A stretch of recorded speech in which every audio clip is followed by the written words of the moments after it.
Hello friends, मैं हूं सन्मय प्रकाश और आप देख रहे हैं यूट्यूब चैनल सरकारी जॉब न्यूज़। तो कई महत्वपूर्ण टॉपिक्स हैं, एक एक करके आप देख रहे हैं, सब पर चर्चा करेंगे। एनटीपीसी, रेलवे एनटीपीसी का जो अभी आज से फॉर्म भरा जाने लगा है 21 अक्टूबर से, तो उसके लिए भी बैच लॉन्च कर दिए गए हैं। शार्प लर्निंग ऐप पर आप देख लेना।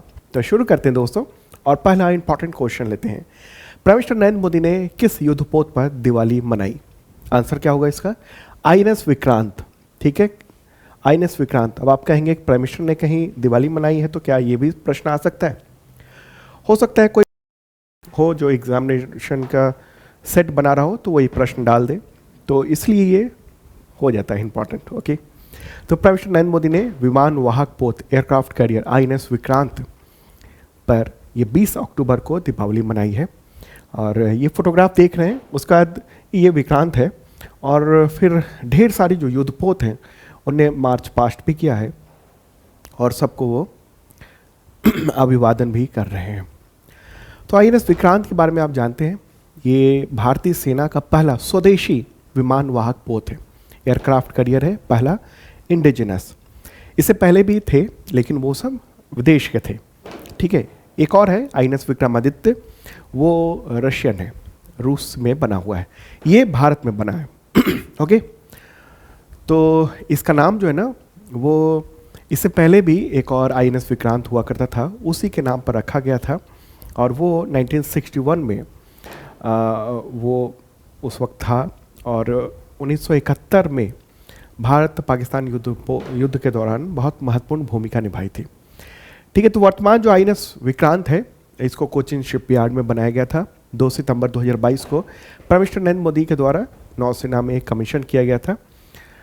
प्रोजेक्ट 71 के तहत 2009 में इसका निर्माण शुरू हुआ था और 2022 में कमीशन किया गया था। ठीक है, तो एक इंपॉर्टेंट है, इसका डिज़ाइन किसने किया है? तो भारतीय नौसेना का जो युद्धपोत डिज़ाइन ब्यूरो है, वॉरशिप डिज़ाइन ब्यूरो है, उसके द्वारा ये किया गया था। चलिए आगे बढ़ते हैं और अगला क्वेश्चन लेते हैं, महत्वपूर्ण प्रश्न लेते हैं। अगला क्वेश्चन यहाँ पर होगा कि मशहूर एक्टर असरानी, पूरा नाम है गोवर्धन असरानी, उनका निधन हो गया 20 अक्टूबर 2025 को। तो उन्हें किस फिल्म में जेलर की भूमिका के लिए याद किया जाता है, जिसका संवाद था हम अंग्रेजों के ज़माने के जेलर हैं? आंसर क्या होगा? शोले। ठीक है, और ये न्यूज़ भी देख रहे हैं, वेटरन एक्टर, बहुत पॉपुलर व्यक्ति। कैसे निधन हुआ उनका? दरअसल निधन के 4 दिन पहले उनको सांस लेने में तकलीफ़ होने लगी, और फिर उनको भर्ती कराया गया था। 20 अक्टूबर की दोपहर को उनका निधन हो गया, और डॉक्टर्स का ये कहना था कि फेफड़े में पानी जम जाने की वजह से ये डेथ हुई है, मतलब निमोनिया मूल रूप से कह सकते हैं, वो हुआ था। तो ये काफ़ी पॉपुलर थे, और अचानक जाना थोड़ा धक्का भी है प्रशंसकों के लिए।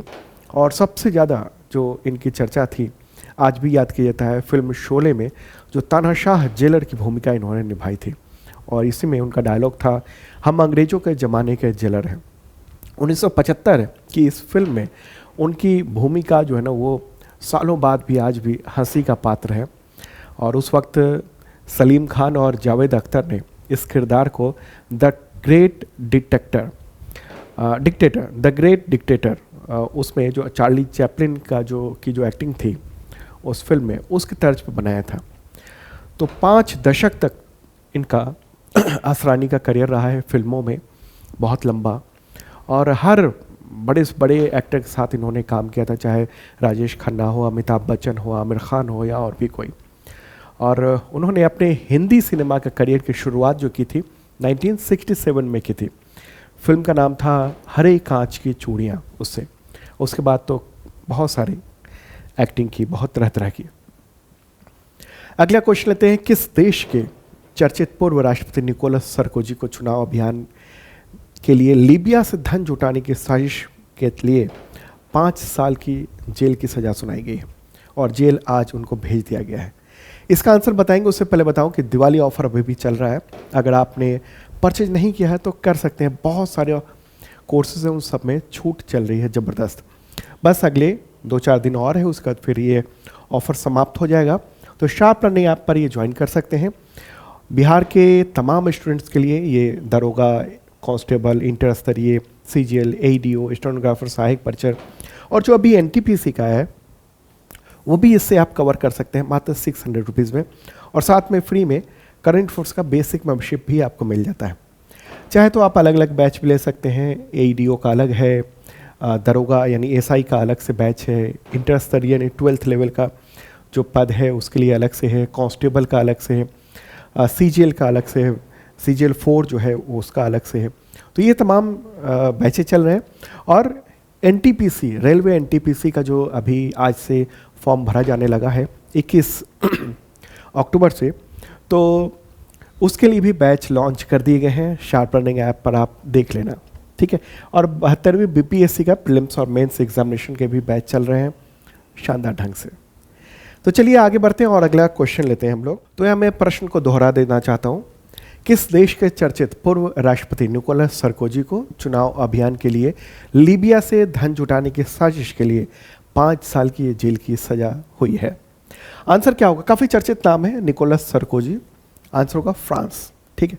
फ्रांस के पूर्व राष्ट्रपति है, फॉर्मर फ्रेंच प्रेसिडेंट। तो ये बहुत बड़ी बात है और काफ़ी पॉपुलर है। और उनकी वाइफ जो है ना, तीसरी पत्नी है, वो भी काफ़ी पॉपुलर है। नाम है कार्ला ब्रूनी, ठीक है। ये रहा फोटोग्राफ इनका। तो हुआ क्या था, ठीक है। एक तो अभी अक्टूबर 2025 में 5 साल की जेल की सज़ा जो है फाइनली हो गई है। इससे पहले 2021 में उनको भ्रष्टाचार के मामले में दोषी पाया गया था। अब आरोप क्या है उन पर? लीबिया से धन लेकर 2007 में अपने चुनाव की फंडिंग की थी और ये आपराधिक साजिश जो है ना वो साबित हुआ है। और इस फैसले के साथ ये 70 वर्ष के हैं और ये अब जेल चले गए हैं। और अब अगर अपील करते हैं तो जेल में तो रहना हो पड़ेगा 2 महीने कम से कम, और उसी के दौरान फिर सुनवाई होगी। फिर आगे देखते हैं क्या होता है। तो आधुनिक फ्रांस के इतिहास में ऐसे पहले पूर्व नेता हैं, ऐसे पहले पूर्व राष्ट्रपति हैं जो जेल भेजा गया है जिनको। तो अभी एकांत कारावास में उनको रखा जाएगा सिक्योरिटी की वजहों से, ठीक है। एक बार मैप के जरिए देखते हैं फ्रांस कहाँ पर है। प्यारा भारत है अपना, और ये वाला हिस्सा जो आप देख रहे हैं ये सब क्या है? ये यूरोप है ये वाला, और इसमें रेड कलर में जो है ना वो फ्रांस है, ठीक है। तो निकोलस सरकोजी इनका नाम है। पूरा नाम तो बहुत लंबा सा, Nicolas Paul Stephane Sarkozy de Nagy Bocsa, इतना लंबा नाम है, लेकिन पॉपुलर है वो निकोलस सरकोजी के नाम से। ये राष्ट्रपति थे मई 2007 से मई 2012 तक। 2016 में भी फिर से चुनाव लड़ने की कोशिश की थी लेकिन सफल नहीं हो पाए थे वो। अब मामला क्या है? मामला ये है कि लीबिया में 2011 में नेटो के हस्तक्षेप में इन्होंने बड़ी भूमिका निभाई थी, ठीक है, लीबिया पर कंट्रोल करने में नेटो के। और उसी के दौरान, मतलब उससे जस्ट पहले, लीबिया से उन्होंने फंडिंग ली थी अपने चुनाव को जीतने के लिए। ये मामला है पूरा। ओके, तो फ्रांस की बात कर रहे हैं। वहाँ के अभी राष्ट्रपति कौन है? इमैनुअल मैक्रोन है। और प्राइम मिनिस्टर कौन है? सेबेस्टियन लेकॉर्नु। अभी हाल ही में फिर से बने हैं वो। मुद्रा यहाँ पर चलती है यूरो।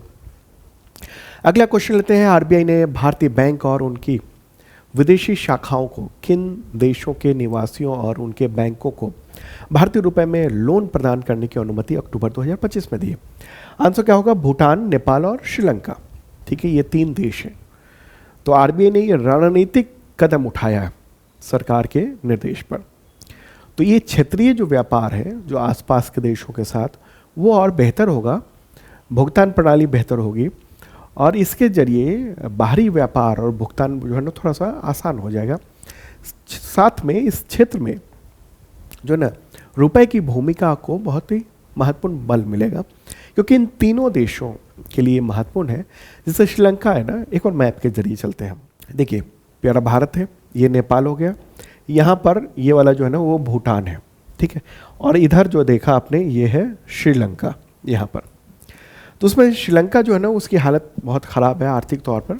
पिछली बार अभी 2 साल पहले वहाँ पर आंदोलन भी हुआ था, सत्ता परिवर्तन भी हुआ। वहाँ डॉलर की बहुत कमी है, ठीक है। तो उसको व्यापार करने की ज़रूरत है। भारत से रुपया मिल जाता है उधार के तौर पर, लोन के तौर पर, तो उससे और बेहतर कारोबार कर पाता है। तो भारत ने अब ये किया कि इसके साथ, नेपाल के साथ और भूटान के साथ, अब भारत के जो बैंक हैं और भारत के जो तमाम फंड है, लैंडिंग बैंकर्स हैं वो क्या करेंगे, अब लोन दे सकेंगे किनको, इन लोगों को, यहाँ के लोगों को, यहाँ के संस्थानों को रुपए में लोन दे सकेंगे, ठीक है, इंडियन रुपये में। तो ये एक इम्पॉर्टेंट चीज़ें ये हो गई हैं। और इसके तहत हुआ क्या है, एक दो चीज़ें हुई हैं, दो नियमों में संशोधन किया गया इसके लिए। कौन कौन, विदेशी मुद्रा प्रबंधन उधार और उधार विनियमन 2018, इसके अलावा विदेशी मुद्रा प्रबंधन भारत में निवासी व्यक्ति द्वारा विदेशी मुद्रा खाते विनियमन 2015, इन सब में संशोधन किया गया ताकि विदेश में, इन तीनों देशों में, भूटान, नेपाल और श्रीलंका में भारतीय बैंक जो है ना रुपए में लोन दे सकें। क्लियर होगी बात। आगे बढ़ते हैं और अगला क्वेश्चन होगा, गुजरात के नए उप मुख्यमंत्री कौन बने हैं? आंसर होगा हर्ष संघवी। क्या नाम है? हर्ष संघवी। तो 17 अक्टूबर को मुख्यमंत्री भूपेंद्र पटेल के जो नेतृत्व में, मतलब मुख्यमंत्री वही हैं, भूपेंद्र पटेल हैं, उनके नेतृत्व में मंत्रिमंडल का पुनर्गठन किया गया। उससे पहले उनके तमाम मंत्रियों को कह दिया गया था इस्तीफा दे दो, तो सबने इस्तीफा दे दिया था। तो नया जो मंत्रिपरिषद है उसमें अब टोटल 26 सदस्य हैं, उसमें मुख्यमंत्री भी शामिल है, ठीक है। तो उसमें जो उप मुख्यमंत्री का दायित्व है वो हर्ष संघवी को मिला है। क्लियर होगी बात। टोटल मंत्रिपरिषद जो है ना वो 26 मंत्रियों का है, उसमें से 25 नए बने हैं, एक मुख्यमंत्री हैं। क्लियर होगी बात। हर्ष संघवी के बारे में जाने, मात्र 40 ईयर के हैं, 40 वर्ष के, और माजुरा जो सूरत का एक विधानसभा क्षेत्र है वहाँ से 3 बार विधायक रह चुके हैं। और इनको खास बात है कि होम डिपार्टमेंट दिया गया, गृह विभाग दिया गया, उसका स्वतंत्र प्रभार के तौर पर इनको दिया गया। ये मंत्रालय आमतौर पर मुख्यमंत्री के पास होता है और बहुत लंबे अरसे तक मुख्यमंत्री के पास रहा है, लेकिन इनको मिला है अब, ठीक है। तो गुजरात विधानसभा में कुल सीटों की जो संख्या है वो 182 है। कितनी? 182। और मंत्रियों की अधिकतम संख्या कितनी हो सकती है? 27। यानी टोटल जो सीटें हैं विधानसभा में उसका 15% ही मंत्री रह सकता है, चाहे केंद्र में हो, राज्यों में भी हो, कहीं भी हो। ये कानून बना हुआ है। कितना रह सकता है? 15% ही टोटल विधानसभा या लोकसभा इन सब में से अगर हम देखें तो। चलिए आगे बढ़ते हैं और अगला क्वेश्चन लेते हैं। हुंडई मोटर इंडिया लिमिटेड यानी HMIL, उसके पहले भारतीय मैनेजिंग डायरेक्टर यानी MD और CEO यानी चीफ एग्जीक्यूटिव ऑफिसर कौन होंगे जो 1 जनवरी 2026 को पदभार ग्रहण करेंगे? आंसर क्या होगा? तरुण गर्ग नाम है इनका। और न्यूज़ भी देख रहे हैं, Hyundai motor names Tarun Garg as the first Indian MD and CEO। जब भी पहली बार कुछ होता है ना तो वो महत्वपूर्ण हो जाता है आपके एग्जामिनेशंस के लिए, ठीक है। तो हुंडई जो कंपनी है वो दक्षिण कोरियाई कंपनी है और इसकी जो भारतीय इकाई है उसका नाम है हुंडई मोटर इंडिया लिमिटेड। ये 1996 में भारत में स्थापित हुई थी और उसके बाद पहली बार है जब मैनेजमेंट ने किसी भारतीय को MD और CEO चुना है। 1 जनवरी को ये बन जाएंगे। दिल्ली टेक्नोलॉजिकल यूनिवर्सिटी से मैकेनिकल इंजीनियरिंग से ग्रेजुएट है। IIM लखनऊ से MBA किया हुआ है उन्होंने। मारुति सुजुकी जो कंपनी है उसमें लंबे समय तक काम किया हुआ उन्होंने। 2019 में हुंडई में ये शामिल हो गए थे और उसके बाद अब इनको MD और CEO का पदभार दिया जा रहा है। अगला क्वेश्चन लेते हैं। कॉमनवेल्थ स्पोर्ट्स एग्जीक्यूटिव बोर्ड ने अहमदाबाद में किस वर्ष के लिए कॉमनवेल्थ नेशंस गेम्स की मेजबानी के लिए शहर के तौर पर आधिकारिक रूप से सिफारिश की है? आंसर क्या होगा? 2030, ठीक है। 2030 में भारत में आयोजन होने की पूरी संभावना है।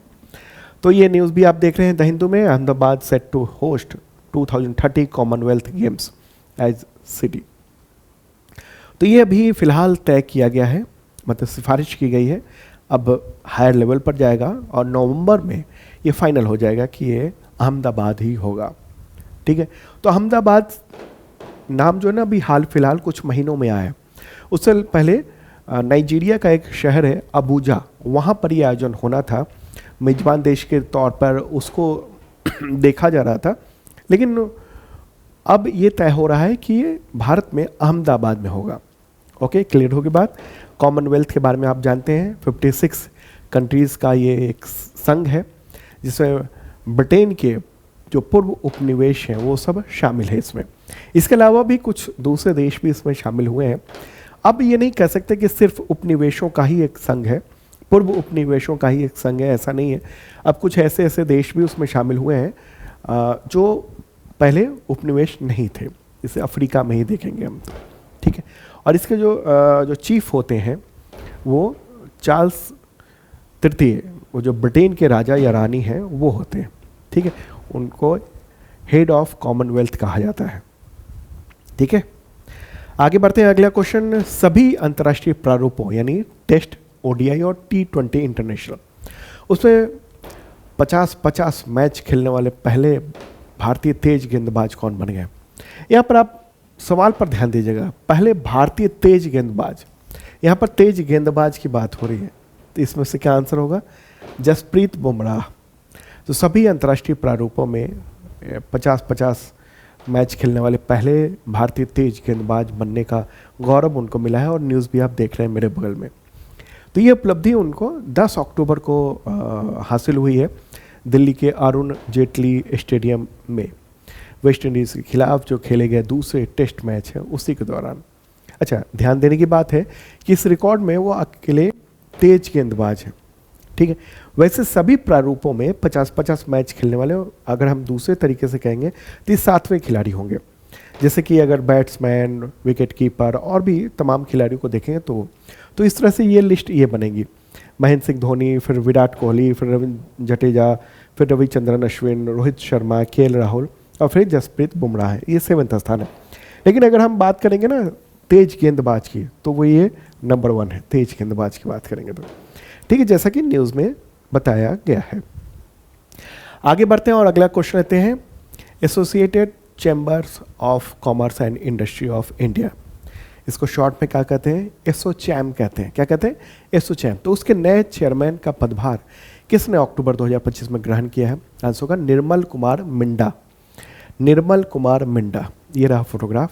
ये यूनो मिंडा समूह के कार्यकारी अध्यक्ष हैं। ऑटो कंपोनेंट उद्योग में 5 दशकों का इनका अनुभव है, और इसी के साथ एक्सिस बैंक के जो MD और CEO हैं अमिताभ चौधरी, तो उनको एसोचैम का सीनियर वाइस प्रेसिडेंट बनाया गया है, ठीक है। तो vice chairman, senior vice chairman उनको बनाया गया है, किनको? अमिताभ चौधरी को। और चेयरमैन किनको बनाया गया है? चेयरमैन बनाया गया निर्मल कुमार मिंडा को। एसोचैम क्या है पूरा नाम? जैसे देखा भी आपने, associated chambers of commerce and industries of India. इसकी स्थापना हुई थी 1920 में कोलकाता ट्रेडर्स एसोसिएशन के द्वारा। उसके नेतृत्व में मुख्यालय न्यू दिल्ली में है, और इसमें 4.5 लाख से ज़्यादा कॉरपोरेट मेंबर्स हैं, जो MSME से लेकर और बड़ी कंपनियों तक फैले हुए हैं।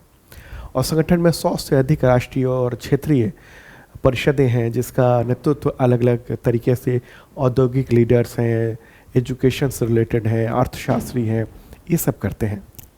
अगला क्वेश्चन लेते हैं, अंतर्राष्ट्रीय रसोइया दिवस कब मनाया जाता है? आंसर का 20 अक्टूबर को। और थीम क्या है?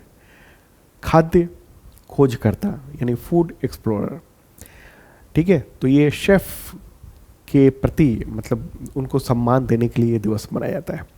तो दोस्तों ये था इंपॉर्टेंट करंट अफेयर्स, और दीपावली ऑफर चल रहा है, और दीपावली से छठ तक जो है ना तमाम बैचेज पे अभी छुट्टी भी चल रही है, ऑफ भी चल रहा है। तो क्लासेज जो है ना, रेगुलर क्लासेज जो है ना, वो 28 से हुआ करेंगी। 28 अक्टूबर से होंगे रेगुलर क्लासेस। बीच बीच में मैं करंट अफेयर्स लाता रहूँगा, ठीक है। उसके बाद फिर रेगुलर चलता रहेगा करंट अफेयर्स भी, और तमाम जो क्लासेस हैं वो सब अलग अलग बैचेज के, ओके। और हाँ, NTPC का बैच आ चुका है, 1 नवंबर से क्लासेस शुरू हो जाएंगी उसकी, स्पेशली अलग से, तो ज्वाइन कर सकते हैं आप। और दिवाली ऑफर भी चल रहा है, छूट का लाभ उठा लीजिए, बस 2-4 दिन और बचे हैं छूट के। Okay, bye.